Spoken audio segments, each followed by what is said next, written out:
Good morning friends. स्वागत है आप सभी लोगों का कोरोना क्लासेस के इस नए यूट्यूब चैनल में। मैं आशा करता हूं कि आप सभी लोग स्वस्थ होंगे, सकुशल होंगे और मैं आप लोगों से आग्रह करता हूं घर रहें, स्वस्थ रहें, अपनी तैयारी जारी रखें। तो चलिए हम लोग अपने विषयवार बिंदु पे चलते हैं। आज मैं आप लोगों को बिहार बोर्ड 12वीं कक्षा का जीव विज्ञान विषय लेकर के आया हूं, जिसमें हम लोग पिछले वीडियो में पढ़ रहे थे पर्यावरणीय मुद्दा, जिसमें कई प्रश्नों पर हम डिस्कशन कर चुके हैं।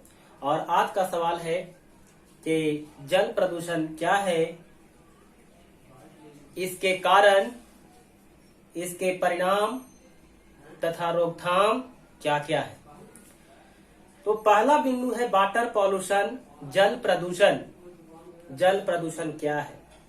तो जल में अवांछनीय पदार्थों का मिल जाना ही क्या कहलाता है? जल प्रदूषण कहलाता है।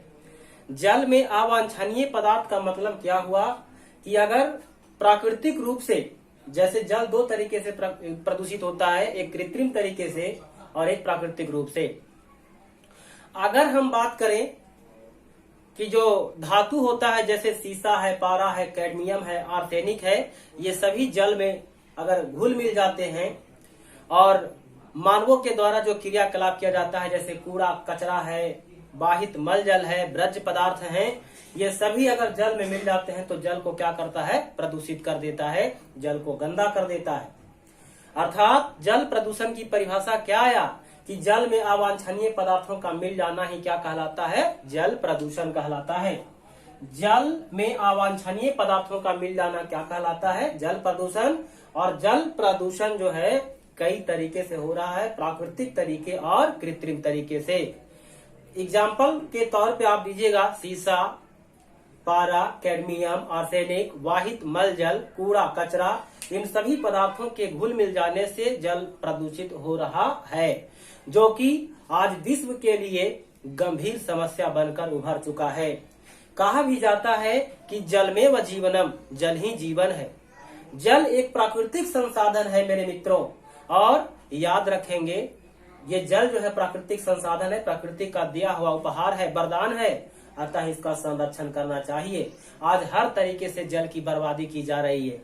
आज अगर हम बात करें कि बिहार के जो वर्तमान मुख्यमंत्री हैं श्री नीतीश कुमार जी, इनके द्वारा जो 7 निश्चय योजना लाया गया, नल जल योजना, आज इसका हर तरीके से कह सकते हैं कि ये योजना तो बहुत ही अच्छी है, लेकिन आज अगर हम घर में देखते हैं तो आज प्रत्येक घर में लोग जो है नल की टोटी को खोल देते हैं और नल से जल की बर्बादी हो रही है। अतः जल का बचाव करना बहुत जरूरी है। आने वाले दिनों में ऐसा ये दिन दूर नहीं कि हमारा भारत देश 2025 में जल संकट का शिकार हो जाएगा और जल के लिए हम लोग तरस जाएंगे। तो कहने का मतलब ये कि जल का संरक्षण करना अति आवश्यक है, जल का बचाव करना अति आवश्यक है। जल को गलत तरीके से विदोहन न करें, दुरुपयोग न करें, उसकी बर्बादी न करें। तो ये तो जल प्रदूषण की परिभाषा आ गई। और जल जो होता है, पेयजल जो होते हैं, पेयजल का जो पीएच मान होना चाहिए 7 से लेकर के 8.5 होना चाहिए। 7 से लेकर के, पीएच का मतलब होता है परसेंटेज ऑफ हाइड्रोजन आयन। तो मुख्यतः ये जल प्रदूषण हो गया। और जो जल प्रदूषण होता है मानव से लेकर के समस्त जीवधारियों के जनजीवन को बुरी तरह से प्रभावित करने का कार्य करता है। इस बात का ख्याल रहे कि मानव हो चाहे जितने सारे जीवधारी हैं, सभी जीवधारियों के लिए अगर जल प्रदूषित हो जाता है तो हर तरीके से मानव के जनजीवन को, जीव जंतुओं के जनजीवन को बुरी तरह से प्रभावित करने का काम करता है। और यह जो अगर हम बात करें, ये जो जल होता है केवल जलीय जीव को ही प्रभावित नहीं करता है। अगर ये जल प्रदूषित जो जल है, यह केवल जलीय जीव को ही प्रभावित नहीं करता है। जलीय जीव का मतलब क्या? जो जल में रहने वाले अनेक प्रकार के कीड़े मकोड़े हैं, मछलियां हैं, बड़े बड़े उसमें जो जीव जंतु पाए जाते हैं। केवल जल प्रदूषित होने से केवल जलीय जीव ही प्रभावित नहीं होता है, बल्कि स्थलीय जीव जंतु भी प्रभावित होते हैं। तो ये जल प्रदूषण का ये आप लोग थोड़ा सा पृष्ठभूमि बनाइएगा। अब यहाँ पे प्रश्न उठता है कि जल प्रदूषण आखिर किन कारणों से हो रहा है, जल गंदा किस तरीके से हो रहा है। तो सबसे पहला बिंदु है भूमिगत जल में आर्सेनिक की मात्रा बढ़ जाना, भूमिगत जल में आर्सेनिक की वृद्धि। अब भूमिगत जल का मतलब क्या हो गया, भूमि के अंदर जो जल पाए जाते हैं उसी को बोलते हैं क्या, भूमिगत जल। तो भूमिगत जल में अगर आर्सेनिक की मात्रा बढ़ जाती है तो जल क्या हो रहा है, प्रदूषित हो रहा है। दूसरा है औद्योगिक कल कारखाना का जो विस्तार हम लोग करते हैं, औद्योगिक कल कारखाना के विस्तार होने से, औद्योगिक कल कारखाना के विस्तार होने से कैसे भाई। अब जैसे किसी कल कारखाना को विस्तार किया जाता है, जब भी किसी कल कारखाना का विस्तार किया जाता है तो बड़े बड़े सागर, महासागर, नदी, तालाब, पोखरा के पास ही किया जाता है और उसके पानी को वह इस्तेमाल करता है और पुनः नदी में ही विसर्जित कर देता है। तो इस प्रकार से नदियों का जल क्या हो जाता है, प्रदूषित हो जाता है। तो पहला बिंदु क्या आया, भूमिगत जल में आर्सेनिक की मात्रा में वृद्धि होने से। दूसरा, कल कारखाना के विस्तार होने से। तीसरा हो गया, जैसे कल कारखाना का विस्तार होने से मतलब क्या हुआ, कल कारखाना जो है जल का उपयोग करेगा और उस जल को नदी में ही गिरा देता है, तो नदियों का जल क्या हो जाता है, प्रदूषित हो जाता है। तीसरा पॉइंट कहता है कृषि क्षेत्र में कीटनाशक दवाइयों का प्रयोग करने से। कृषि क्षेत्र में जैसे बहुत ज्यादा किसान भाई अपने खेतों में कीटनाशक दवाइयों का छिड़काव करते हैं। अक्सर आप देखे होंगे, हम लोग भी अपने खेत में जब कीटनाशक दवाई का छिड़काव करने जाते हैं, बाय द वे पानी की सुविधा ना हो, अगर कोई नदी रहता है तो नदी में से पानी को खास करके पानी लेते हैं और टंकी को भर लेते हैं और थोड़ा सा टंकी को भी साफ करना रहता है तो उसमें डाल करके पानी को फिर नदी में गिरा देते हैं। और इसके साथ साथ अगर हम जितना कीटनाशक दवाई का अपने खेतों में छिड़काव करेंगे, वर्षा होगा, बाढ़ आएगा, ये सागर में, नदी में, तालाब में हर तरीके से पानी का क्या होगा, फैलाव होगा। तो मुख्यतः कीटनाशक दवाई के अधिक प्रयोग करने से जल क्या हो रहा है, प्रदूषित हो रहा है। तो पहला, भूमिगत जल में आर्सेनिक की वृद्धि होने से और कल कारखाना के विस्तार होने से और उसके जल नदियों में प्रवाहित करने से, अर्थात कल कारखाना के द्वारा जो उपयोग में लाया जाता है जल, उस जल को जब नदी में प्रवाहित कर देते हैं उससे जल क्या हो रहा है, प्रदूषित हो रहा है। और तीसरा रीजन मैंने बताया कृषि क्षेत्र में कीटनाशक दवाइयों का अधिक प्रयोग करने से। अच्छा, चौथा बात, अब जैसे शव के प्रवाह से, शव का मतलब क्या होता है, मुर्दा। अब जैसे शव का मतलब यहाँ पे केवल मुर्दा ही नहीं होगा, अक्सर आप देखे होंगे गंगा नदी के किनारे या बड़े बड़े जो नदियां होती हैं उन सभी नदियों में जैसे कोई जीव जंतु मर जाता है तो उसे सीधे नदी में लोग प्रवाहित कर देते हैं, फेंक देते हैं। कुत्ता बिलाई भी जो भी होता है नाला नाली में गिरा देते हैं, बहा देते हैं, वह सड़ता है, अपघटित होता है और वह आसपास के वातावरण को क्या करता है, प्रदूषित करता है, जल को क्या करता है, प्रदूषित करता है। तो मुर्दा, मानव का भी लाश जो है फेंक दिया जाता है नदियों में, जीव जंतुओं का लाश फेंक दिया जाता है नदियों में, उससे नदी का जल क्या होता है, प्रदूषित होता है। तो नदियों में शवों के प्रवाह करने से। चौथी, अगला जो नेक्स्ट पॉइंट होगा मेरा, धार्मिक अनुष्ठान करने से। धार्मिक अनुष्ठान का मतलब आज हम लोग देवी देवता का दशहरा पूजा हो, सरस्वती पूजा हो, छठ पर्व हो, विभिन्न प्रकार का जो त्योहार होता है, उन त्योहारों में जो मूर्तियां बनाई जाती है और मुख्यतः धार्मिक अनुष्ठान के बाद जो मूर्तियों का हम लोग विसर्जन करते हैं तो नदियों में जाकर के विसर्जित कर देते हैं।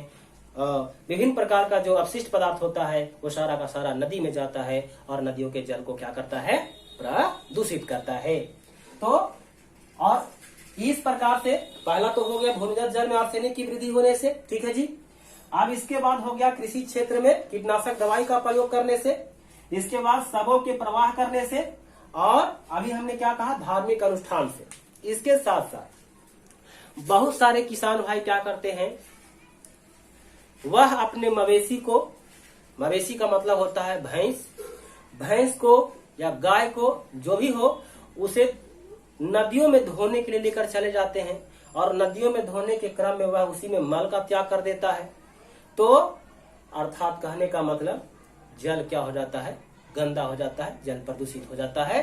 तो मवेशियों को नदियों के जल में नहलाने से जल भी प्रदूषित हो रहा है। तो जल प्रदूषण के कई कारण हो गए, 5 कारण आप लोग दे दीजिएगा। अब जल गंदा हो गया, अब मन में सोचिएगा कि पूरा का पूरा जल जो है गंदा हो गया। हाँ, तो गंदा जल से उससे हम लोगों को या जीव जंतु पर क्या प्रभाव पड़ेगा। अब जल क्या हो चुका है, गंदा, ठीक है। तो पहला प्रभाव कहता है कि जब जल में जीवाणु, विषाणु, कवक की मात्रा अधिक हो जाएगी, जैसे जल प्रदूषित हो गया तो जल में स्वाभाविक है कि कीड़ा मकोड़ा बढ़ जाएगा। जल में जीवाणु, विषाणु, कवक की मात्रा जब बढ़ जाती है तो मानव में अनेक प्रकार का रोग होता है, जैसे हैजा, निमोनिया, टाइफाइड, है ना। तो कई डायरिया, ये कई प्रकार के रोग जो है पनपने लगते हैं। तब पहला परिणाम क्या आया कि जल हो गया गंदा। तो जब जल गंदा होगा तो परिणाम क्या आया भाई, तो जब जल में कवक, जीवाणु, विषाणु की मात्रा बढ़ जाती है तो मानव में अनेक प्रकार का रोग जो है उत्पन्न हो जाता है, जैसे में हैजा, टाइफाइड, निमोनिया इत्यादि। दूसरा बिंदु, जल में आर्सेनिक की मात्रा बढ़ जाने से, जल में आर्सेनिक की मात्रा बढ़ जाने से याद रखेंगे डायरिया रोग हो जाता है। डायरिया रोग हो जाता है जिसमें शरीर का जो है जल का अवशोषण हो जाता है, और साथ ही साथ में जो लंग्स होता है वह फेफड़ा को भी प्रभावित करता है। तो जब जल में आर्सेनिक की मात्रा बढ़ जाती है तो डायरिया रोग के साथ साथ फेफड़ा को भी प्रभावित करता है। तीसरी बात आई, अगला बिंदु, जल में अगर फ्लोराइड की मात्रा बढ़ जाती है, फ्लोराइड, जल में फ्लोराइड की मात्रा बढ़ जाती है तो दांत का अपक्षय होने लगता है, दांत का क्षय होने लगता है, दांत में खोड़र होने लगता है।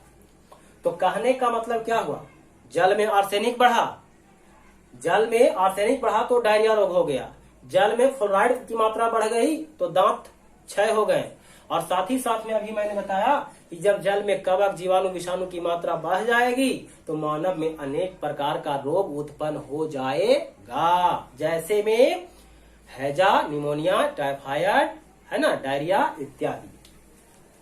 अब इसके बाद है, अगर जल में सीसा की मात्रा बढ़ जाती है, जल में किसका, सीसा की मात्रा बढ़ जाती है, तो यकृत है, किडनी है, मस्तिष्क है, यकृत, लीवर, यकृत, किडनी, मस्तिष्क को प्रभावित कर देता है ना।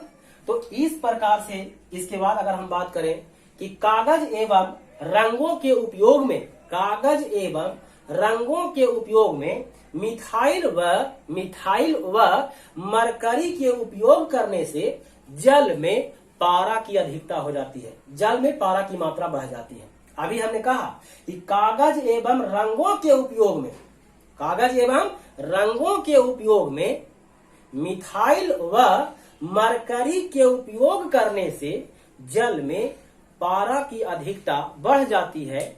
अब पारा, जल में पारा बढ़ गया, अब जल ही जल होगा, जल में मछली भी तैर रहा होगा, उस मछली को हम लोग क्या करेंगे, सेवन करेंगे, है ना। तो जब मछली को सेवन करेंगे तो जल जो है उसमें पारा है ना, तो पारायुक्त मछली का सेवन करेंगे तो रोग होगा कौन सा, मिनीमाता रोग होगा। कौन सा रोग, मिनीमाता रोग। तो कहने का मतलब पारा की मात्रा अधिक हो गई और पारायुक्त मछली खाने से मानव में कौन सा रोग हो गया, मिनीमाता रोग।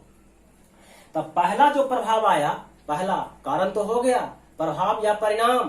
परिणाम में पहला बिंदु कि जब जल में जीवाणु, विषाणु, कवक की मात्रा बढ़ जाती है तो मानव में अनेक प्रकार का रोग उत्पन्न होता है, जैसे में हैजा, टाइफाइड इत्यादि। बिंदु संख्या 2, जल में आर्सेनिक की मात्रा बढ़ जाने से फेफड़ा और डायरिया रोग हो जाता है, फेफड़ा प्रभावित होता है और डायरिया रोग हो जाता है। जल में, तीसरा बिंदु, जल में फ्लोराइड की मात्रा बढ़ जाने से दांत जो है क्षय होने लगता है, दांत जो है झरने लगता है। चौथा बिंदु, जल में सीसा की मात्रा अगर बढ़ जाती है, जल में सीसा की मात्रा अगर बढ़ जाती है तो किडनी है, यकृत है ना, मस्तिष्क प्रभावित हो जाता है। अब इसके बाद एक बिंदु और बताया मैंने कि कागज एवं रंगों के उपयोग में, कागज एवं रंगों के उपयोग में मिथाइल व मरकरी के उपयोग करने से पारा की मात्रा बढ़ जाती है और पारा युक्त मछली खाने से मिनीमाता रोग हो जाता है। तो ये परिणाम हो गए। परिणाम में एक बिंदु और याद रखिएगा, जैसे जल क्या हो चुका है, गंदा ना, तो जब जल गंदा हो चुका है, तो जब जल गंदा हो चुका है, आप समझ सकते हैं कि जब गंदा जल होगा तो पेड़ पौधा और जीव जंतुओं के ऊपर भी नकारात्मक प्रभाव पड़ेगा। अब चलते हैं रोकथाम। जल प्रदूषण के रोकथाम क्या है? तो पहला बिंदु जल प्रदूषण की रोकथाम में जल को शुद्ध करने के लिए क्लोरीन गैस का प्रयोग करना चाहिए। जल को शुद्ध करने के लिए क्लोरीन गैस का प्रयोग करना चाहिए। बिंदु संख्या 2, कीटनाशक दवाई का प्रयोग कम से कम करना चाहिए। कीटनाशक दवाई का प्रयोग कम से कम करना चाहिए। और बिंदु संख्या 3 में प्रदूषण फैलाने वाले उद्योगों को शहरों से दूर स्थापित करना चाहिए। तीसरा बिंदु हो गया ये। पहला बिंदु मैंने क्या बताया कि जल को शुद्ध करने के लिए क्लोरीन गैस का प्रयोग। बिंदु संख्या 2, कीटनाशक दवाई का प्रयोग कम से कम करें। बिंदु संख्या 3, प्रदूषण फैलाने वाले उद्योगों को शहरों से दूर स्थापित किया जाए। बिंदु संख्या 4 कहता है तालाब में जलकुंभी को उगने देना चाहिए। जलकुंभी पिछले क्लास में खास करके जब लॉकडाउन नहीं हुआ था तो दूसरा अध्याय में पढ़ाए होंगे कि जलकुंभी क्या है, इसका विस्तृत जानकारी आप लोगों को हम दिए होंगे। तो तालाब में जलकुंभी उगने देना चाहिए क्योंकि यह सीसा, कैडमियम, पारा, आर्सेनिक की मात्रा को अवशोषित करने का कार्य करता है, सोखने का कार्य करता है। तो इसीलिए तालाब में जलकुंभी को उगने देना चाहिए। और जल के रोकथाम हेतु जैसा कि अभी हमारी भारत सरकार जो है कई सारा योजना चला रहे हैं, जैसे गंगा सफाई अभियान योजना, यह भी हो जाएगा पॉइंट में, गंगा सफाई अभियान योजना। नमामि गंगे 2015 में ये लागू किया गया था, नमामि गंगे ये भी बिंदु बन जाएगा। और बीओडी में सुधार। अब ये बीओडी जो है जल प्रदूषण का सूचक है। किसका? जल प्रदूषण का, याद रखेंगे।